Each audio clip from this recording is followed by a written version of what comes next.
May 6, 2026, Miami, a date that will go down in history as the moment the masks came off. Patrick Witt, White House advisor, stands on the stage of the consensus event. The air crackles with tension. He utters just one sentence, but that sentence ends the age of doubt. The announcement of the strategic Bitcoin reserve is coming in a few weeks.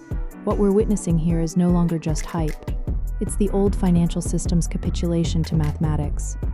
As you watch this video, preparations are underway in the backrooms of Washington for the largest transfer of wealth in human history.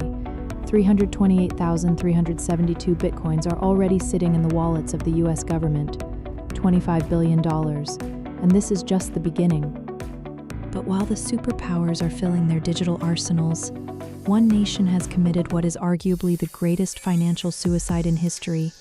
Germany. Today, we analyze the global arms race, the looming supply shock, and why Bitcoin Cash, just 4 days before the Layla upgrade, could be the laughing third party in this Game of Thrones. Buckle up. This isn't a financial update, this is a battlefield report. Let's get into the details. What Patrick Witt did in Miami was no accident. It was a signal to Beijing, Moscow, and Brussels. The US currently holds 1.56% of the total Bitcoin supply. The fascinating thing about this empire was built on crime. Almost every one of these 328,000 BTC comes from seizures, from the Silk Road hack to Bitfinex. Until now, the government considered these holdings as spoils to be auctioned off eventually. But the tide has turned. Witt made it clear. The US will no longer sell these holdings. They will form the basis of the strategic Bitcoin reserve. Imagine this: a superpower using the spoils of digital outlaws to back its own currency. The timeline is aggressive. We're talking about an executive order in early summer. Why? Because you don't need Congress to keep what you already have. But to buy? That's where Senator Name comes in. Cynthia Lummis enters the picture. The Lummis plan is radical. She calls for the purchase of 1 million bitcoins over a period of 5 years. Let that sink in. 1 million BTC, that's almost 5% of the network. If the US starts absorbing 200,000 BTC per year from the open market, while at the same time BlackRock and Fidelity ETFs swallow up the rest, what do you think will happen to the price? The critical point is the fall of 2026.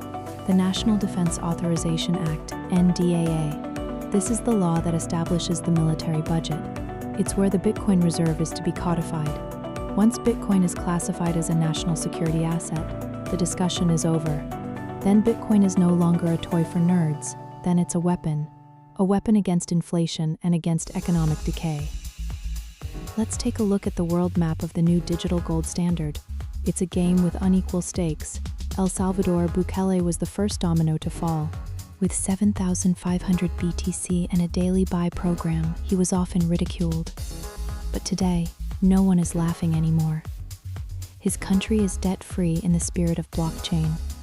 Bhutan, the small kingdom in the Himalayas, is harnessing its immense hydropower to mine on a large scale. They've understood electricity is the currency of the future. Brazil, the Resbit project, is South America's answer to Lummis. 1 million BTC as a currency reserve. Brazil wants to break free from the dominance of the dollar. Czech Republic, they plan to hold 5% of their reserves in BTC by 2027. Prague is becoming Europe's crypto hub. And then, we come to Germany.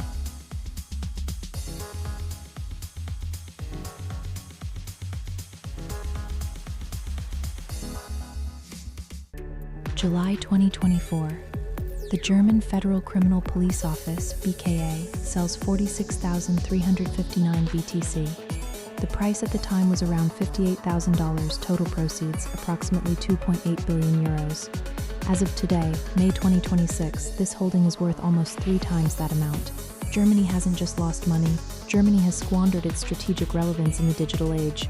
It is the most expensive financial blunder in the history of the Federal Republic. Christian Lindner recently called on the ECB to buy Bitcoin, but this sounds like the plea of a captain who has already sunk his lifeboat. While the world accumulates, Germany watched as the future passed them by. Why is all this so explosive? Because of the hard cap.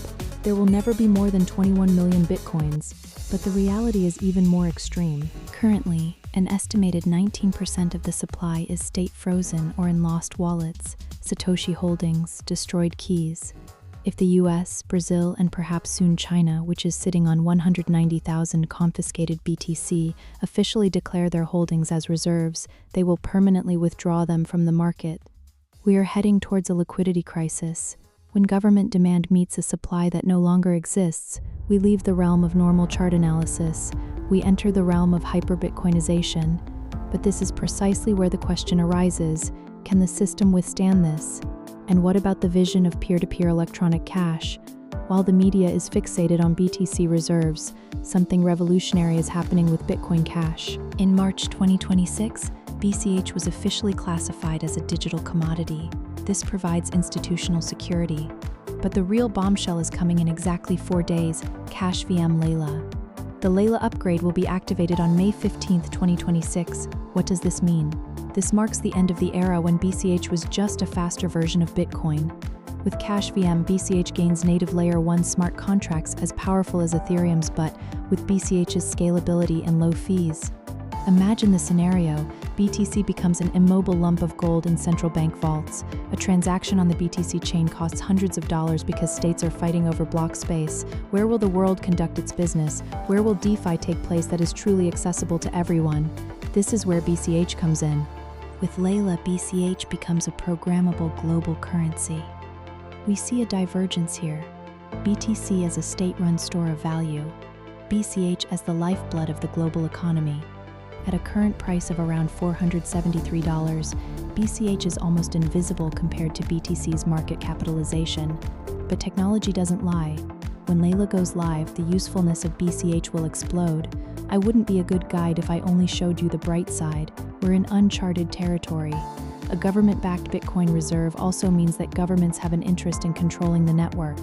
We could see a battle for hash rate that will put decentralization to the test. And BCH, the Layla upgrade, is a massive technological leap, but upgrades always carry risks. Moreover, BCH has to overcome the marketing power of Wall Street ETFs, which currently only have eyes for BTC.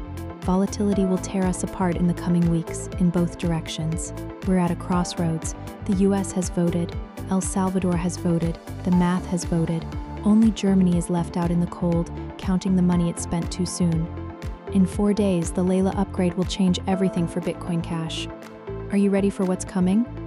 Or will you, like the German government, look back in 2 years and say, if only we had? Let me know in the comments. Is Germany's sale of Bitcoin the biggest mistake of our time? And do you think BCH will technologically overtake BTC with the Layla upgrade? I read every comment. Stay vigilant, stay crypto savvy.